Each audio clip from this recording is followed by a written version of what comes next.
Our last speaker is, like I said, Hunter. Hunter is a partner focused on business development for Next Plate Capital, helping expand the firm's brand and reach in the Midwest and the eastern coast of the U.S. This includes cultivating existing and building new relationships with their network of general partners, founders, and limited partners. Hunter is also a co-host of the weekly podcast series, Next Plate Perspectives. Prior to joining Next Plate Capital, Hunter led the partnerships platform of a firm called Striver, a venture-backed AR/VR startup. He was also a venture partner with OCA Ventures, an early-stage venture firm in Chicago. Hunter also served as president of gaming company Overdog, which was acquired by Odd Networks in 2016. Hunter played 8 seasons in the NFL, go Bears, and served as the board of the NFL PA for the Bears. Hunter graduated summa cum laude from Vanderbilt and is a Kellogg graduate at the School of Management at Northwestern. So please help me welcome Hunter Hillenmeyer.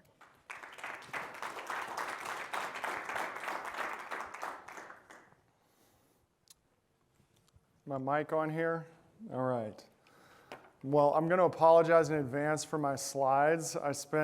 I did come prepared, but I spent a lot more time figuring out what I wanted to say than making it look pretty on a screen. But first, let me give a little more color about what I do, and then I'll jump in. What I'm going to end up doing today is providing a whole lot of context that may talk you out of wanting to have anything to do with the world of venture capital, but hopefully then end on a high note and offer what I think is maybe some reasons that you would want to lean into that world a little bit. So NextPlay is a venture fund of funds. I don't know that there's a bunch of people in the room that would have a super good idea of what that means, but most of NextPlay's investments are into other venture capital funds. So there are somewhere between 1,000 and 1,500 venture funds in the United States, depending on how you define a venture fund. There's 50 to 100 of those funds that are generating the overwhelming portion of the returns across the asset class. So being able to find and access the best managers is a really important part of anybody that wants to invest in venture capital. The problem is that while the biggest private equity funds or hedge funds are many tens of billions of dollars, you can't really do early stage investing out of a $10 billion fund. So there's kind of an artificial cap on how big VC funds can get. And the result is that the best venture capital funds are very hard to get into. And in fact, it is the opposite dynamic of people when they're usually fundraising. Us as the investor into a lot of these funds are pitching our worthiness to earn the honor of giving them our money. Whereas, anybody in here who's been a founder or had to raise capital, you know how hard it is to get people to invest. The way that NextPlay has earned the right to invest in a lot of these funds is largely by way of the people we bring to bear from our community. We have a lot of investors with roots in the sports world, team owners, professional athletes, people from the world of music and film. And in a lot of instances, especially for consumer-facing businesses, our LP community, which means the people that have invested in NextPlay, are uniquely positioned to be helpful to those companies. So a lot of the funds, and then by extension, the companies that NextPlay is invested in, we try to do what we can to always be helpful to them. There's a feedback loop there. Well, they will let us invest more money into those funds over time. All right, let's jump in. Anybody that's looking to pitch, never start with a huge and busy spreadsheet. This is a terrible way to do this, but this is hot off the presses Cambridge Associates data on venture returns. And I could spend like 2 hours just nerding out on everything on here, but I'm going to call out a few things specifically. The first would be, you can look up here for a second. Ignore pooled return for a second, and I want your attention to go to average, top 10, top quartile, and then especially bottom 10%. So you can see the dot-com bubble, you can see the dot-com burst, you see this long period of consistently negative returns. And then you see a lot of strength recently. So what does that mean? Venture, you would hear, is the best performing asset class of the last 30 years, and that is true. This is not what that looks like. So the challenge is that there are so many venture funds out there that do just okay, don't have a differentiated advantage, that what shows up is returns that certainly don't offer a premium to your public market alternatives, and really like wouldn't be if you got these, that's like a decade straight of losing money. That's a terrible outcome. But let's come over here and look. So this is where things get more interesting, right? If you could get into a top decile fund, which my buddy over here that I've got the green pointer on, Chris Booker, mentioned that Frisk Cressy has had a couple of those. This is the best outcome from a return perspective that you will find anywhere in any asset class, maybe outside of crypto, but the jury's still out on that one. Even top quartile. A lot of the funds that we try to invest in, kind of the floor that we will consider a manager is that they have a proven track record of consistently being in the top quartile. But then you start to kind of move across the screen here. Literally the most amazing thing to me on this entire slide is this column right here. So if for anybody who doesn't really know what IRR means, to have a negative 100% IRR means that every single investment you made went all the way to zero, which is impossible to me to do, but somehow in every vintage year since 1996, 10% of venture funds have lost every single dollar that was given to them by an investor, which is terrifying to me. And the VCs in the back of the room are smiling along with me. And the fact that these haven't gotten there yet is really more just a testament to their recency. They haven't had a chance for all of their companies to fail yet, but they will probably be headed in that direction. So, a lot of bad news so far, right?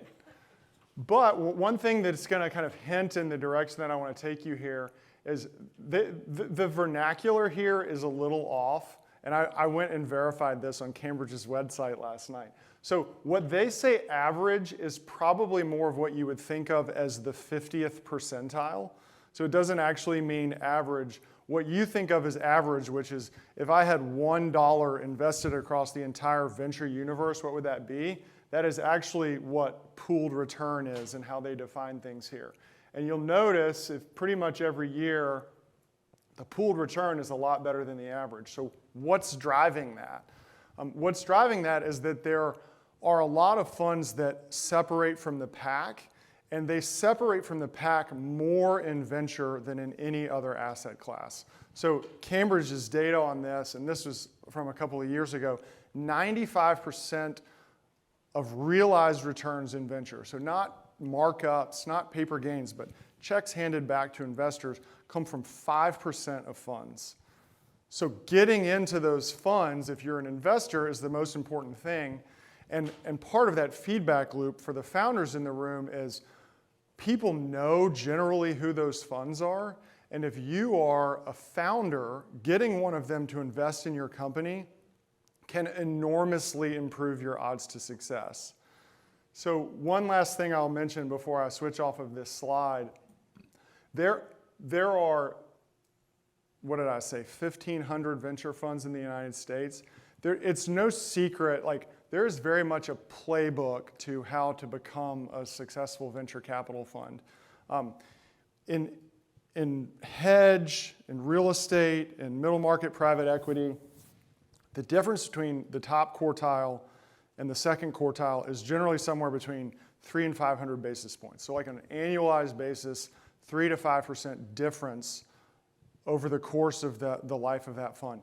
In venture, depending on where you kind of start the analysis by venture year, it's more like 1,200 to 2,000 basis points.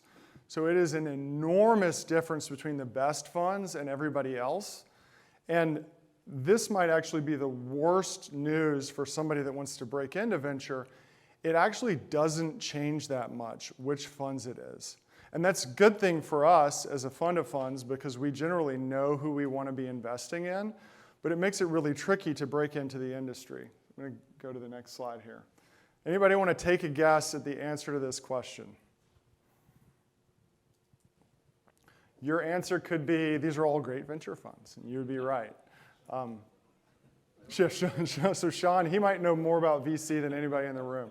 Sean, you want to venture a guess? They're all over 30 years old.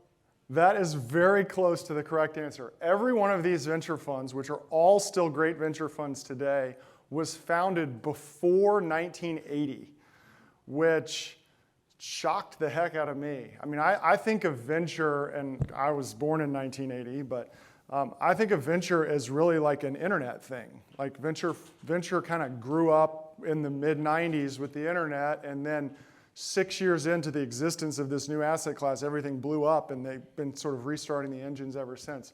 That's very much not the case.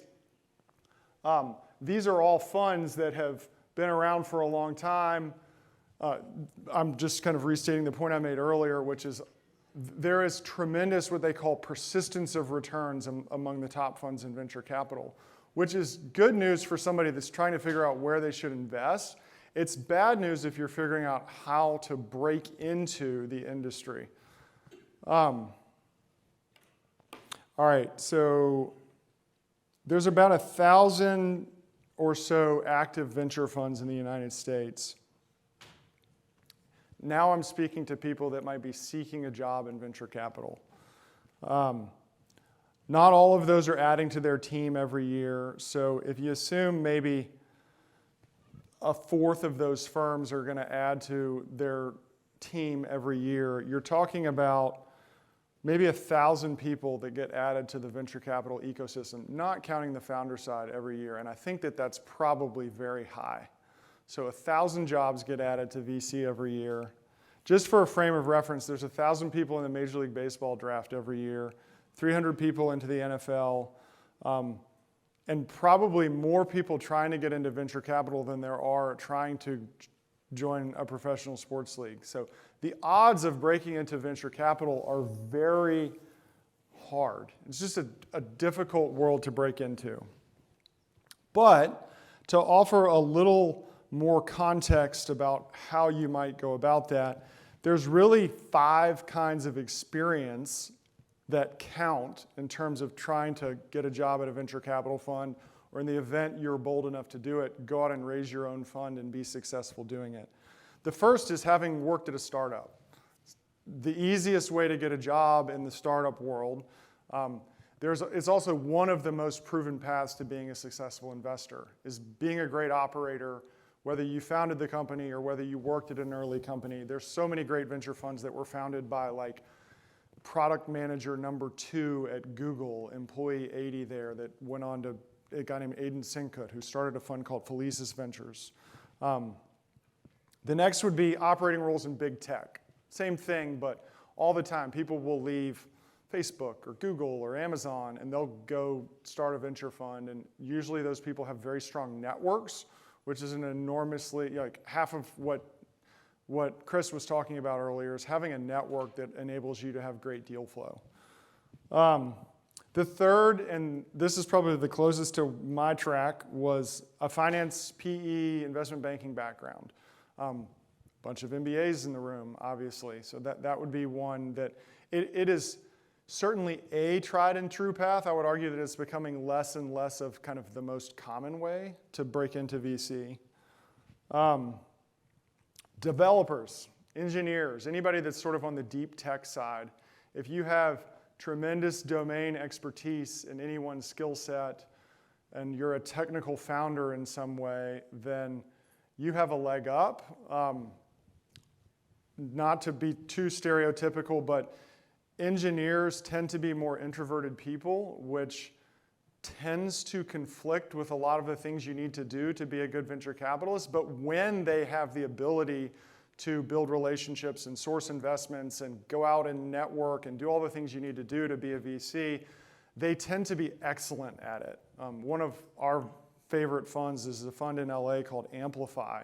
And everybody on the whole team there was a CTO of a big tech company before they got there.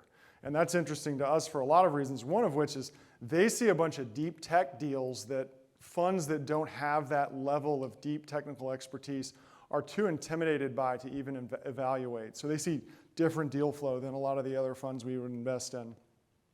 And then the fifth bucket is either, I would call it like the MBA/consultant bucket. Somebody that does a whole bunch of things at BCG or McKinsey or goes to a business school like Owen. That is certainly a path to getting into venture capital. This is a little bit of just a quick sidebar, but something I wanted to talk about. Anybody here, I know the VCs in the room will raise their hand, but anybody here familiar with the power law of venture capital? So a few hands go up.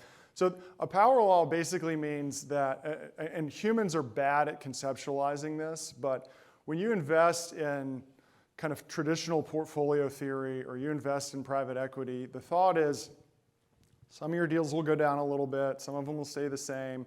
The ones that go up will go up more than the ones that go down, and on average you're going to have a bucket that goes up 20%. And that's kind of the formula of how you invest, and you do it safely so that you can generate a return for yourself or your investors. In the venture world, what you're generally trying to do is find your best investment that can return your entire fund. So that is extremely hard to do given that you're generally not making control investments. So you put $1 million into a company at a $10 million valuation, you own 10% of the company, but you have a $100 million fund. You need that investment to be worth $100 million to return your fund.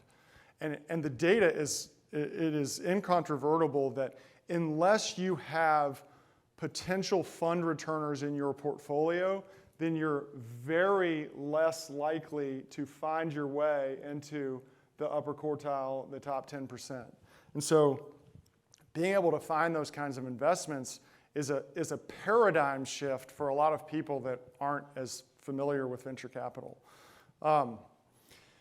And that happens at the portfolio level. An individual venture fund will make 20 investments, and the best 2 or 3 of them are almost entirely responsible for how well that portfolio will perform.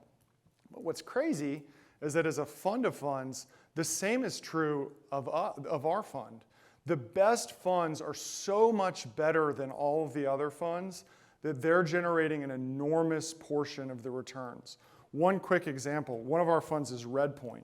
Redpoint owned 18% of Snowflake when they went public, which was a $90 billion IPO. And so you do the math, the venture guys in the back's jaw is dropping because that is like so $90 billion, they owned 18% of it, that's $16 to $20 billion coming back to Redpoint. They get 20% carry on that. That is like $3 to $5 billion of carry on one investment. And that power law is really what drives all of the return in venture, which is, it's just hard to plan for that. All right, I need to hurry up, so I'm getting behind here.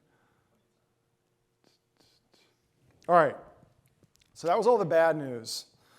Now I'm going to try to switch to a more positive note, and I'm going to read this because it's so astounding that it's worth it. And some of you have heard this from me before. From 1979 to 2015, deploying capital equal to just 0.1% of GDP, venture as an industry has built companies that now constitute 11% of all non-government jobs, 21% of US GDP, and 42% of total R&D budgets, and effectively all job growth in the United States since 1980, on 0.1% of the capital in the United States, which I think is just absolutely astounding. And so it certainly has been the most important industry of the last 50 years. I would argue that that will very much continue to be the case. If your passion is to cure cancer or to make a vaccine that can help fight a pandemic, or to live forever, or save the planet, or fight poverty, or almost any massive challenge that our society faces, I will challenge you that innovation will be the way that those problems get solved. And it will be through creativity, hunger, drive of entrepreneurs that those problems will get solved. And it's generally venture capital that is the first money into those businesses that is enabling them to help accomplish their goals. So I would just say that even though the odds are long, and like one of the points that I was trying to make with all of that bad news at the beginning is that there's certainly easier ways to make money than working in venture or being a founder, but that if you're in it for the right reasons, it can be so impactful. Bullet 3 here, why teaching entrepreneurship is so hard. The next Sergey and Brin will not be building a search engine. The next Zuckerberg will not be building a social network. And rarely, there's exceptions to this, but the sort of like Uber for X or Spotify for Z, just sort of like repurposing a playbook that worked for someone else is rarely the playbook to creating a truly transcendent, impactful company. And because of that, it's hard to teach entrepreneurship because they're so unique every time. Businesses, it's hard to, like, a lot of times you'll hear VCs say that it's an exercise in pattern recognition. And there is a degree of truth to that, but there's also, whether you're an investor or an entrepreneur, part of what makes most entrepreneurs successful is that they are contrarian and right, meaning that they're doing something that not a lot of people would agree is correct. I'm going to go start a business that allows people to rent their couch out to people. Like, people thought Airbnb was crazy when they first came up with that idea. But part of the fact that those people are allowed to create such amazing businesses is very much because there were doubters of those. Let's see here. So these are Next Place funds. We have a great list of funds, but it's more our why that I want to talk about, because every other venture fund of funds has a similar list of managers, and these are all managers that we've worked really hard to get into, but what gets me up, what motivates NextPlay, has a lot more to do with what we're trying to accomplish. And this kind of builds nicely off of things that people before me have said. But did anybody remember the first word Chris said when Bill Frist called him to talk about, would you like to come join our mission? And part of the mission of NextPlay is giving people a seat at the table in venture capital that haven't had one before. Our LP base is over 60% minority. We back a ton of female GPs, minority GPs, and people may come to NextPlay because they think they're going to generate great returns, but they're going to stay because of our community and our ecosystem and the why of what we're hoping to accomplish. All right, I've got 2 minutes. I'm really going to try to speed through these. The best way to break into VC is to work at a startup. That's how I started my career in VC. I worked for 2 startups in Chicago. I then went to work for the venture fund that funded one of those. Where VC has been a closed ecosystem, entrepreneurship is a meritocracy. That is not entirely true. That would be an easy one to poke holes in. But it's hard to blame venture capital funds entirely for that. What Chris talked about sort of a network-driven thing, it's worked for VC. Sequoia and Benchmark and a lot of the hardest to access funds, they've generally just invested in people that are already part of their network. And that's not inclusive, and that needs to change, but their returns have still been excellent. And so it's only with a deliberate intent to change that paradigm and to broaden those networks that we're starting to see things get better in venture capital. The good old boys club of VC is becoming a relic. It still has a long way to go. Funding of black founders was up 281% last year over 2020. So So it's still too small of a percentage of the total, but it's certainly moving in the right direction, which is very encouraging to me. Next Play is a minority-owned business. That's something we put a lot of time and energy into. All right, let's keep going. Find a passion, not just a vessel to make money. I know that seems obvious, but when I was in my 20s and 30s, I don't think that that was as obvious to me as it is now. You know, I mentioned that Chris talking about mission is the first thing that came when Bill talked to him. The same with Monogram. You didn't talk at all about how much money they made. You talked about how many lives you were going to save. You'll be more fulfilled, more excited, drive better financial outcomes, even if that is your goal, if you're focused on the mission. One more quiz here. DYOR. Anybody know what that means? So I figured it would be somebody from the crypto world that got that one. So do your own research. You saw what happens in VC if you have groupthink or if you just follow the leader. It's not great. Do your own work, whether that's a startup or a company or a fund you want to invest in. That's really the only way to get conviction. People have already said this, so I'm going to speed through this for the interest of time. But especially if you're trying to figure out, like, what do I want to do when I leave business school? Anchor for these two things: the industry you're in and the people you work with. Join the smartest group of people you can convince to let you work with them. Employee 100 at Google did a whole lot better than your typical run-of-the-mill tech founder. So join the right team, join the right company. I'm going to skip this for the interest of time. The embrace failure culture of Silicon Valley is about the system, not the individual. What I mean by that is just, I think it was Chris Dixon said, he called it the Babe Ruth effect. If you're always trying to hit a home run, you're going to have a lot more strikeouts too.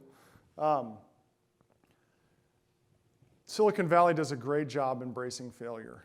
The problem with that is that for you as an individual, that's what's best for the system. Have everybody try to build a $10 billion business, and the size of the pie overall will get the largest that way, but that's not always what's best for you or your company. So for the founders in the room, just be mindful of the fact that VCs have very deliberate expectations of what they want from your company if you take venture financing. So just be very aware of the fact that I don't care if I fail, win at all costs mentality. There's a lot of businesses that are going to be great that probably shouldn't be funded by venture capital because the goals that the VC would have for your business are misaligned with what you would like to see happen to your company. And lastly, and most importantly, stay in Nashville. I've been back here for 4 years. I'm a born and raised Nashvilleian. I love this city. I think that we have enormous tailwinds. One of my kind of soapbox issues now that I'm back in town is to do more to help Vanderbilt be more of a catalyst for entrepreneurship in Nashville.